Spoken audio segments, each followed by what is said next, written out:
Hey guys, Taha here, and today we're going to part our hard drive. It's good to part your hard drive to separate the OS from your important data. As you can see in my PC, there are no parts of my hard drive, and it has 883 GB of free data. To do this, we have to right click this PC and go to manage. It will take a couple of seconds, and this window will open.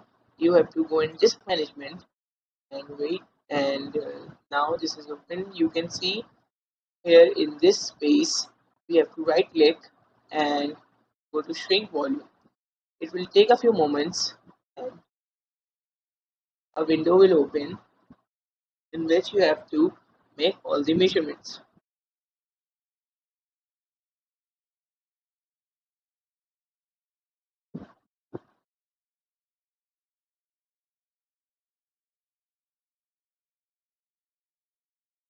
Now this window is open.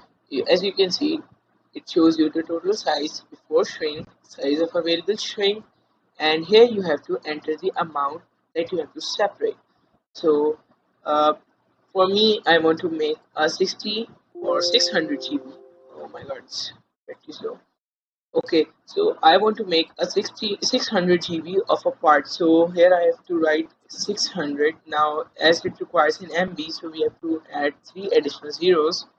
Okay, now I have to click on shrink, and it will again take a few moments to make a part of our local disk.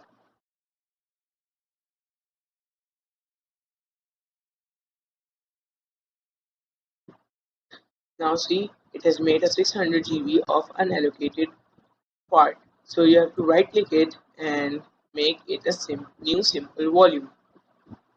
This welcome volume wizard will appear. You just have to click on next, again next, and here it shows you to select the alphabet you want to assign to your new part. Here I'm going with D.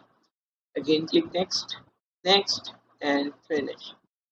Now, now a new volume has been successfully made. Here if I'm able to show you, there is a 344 GB of part and a 600 GB.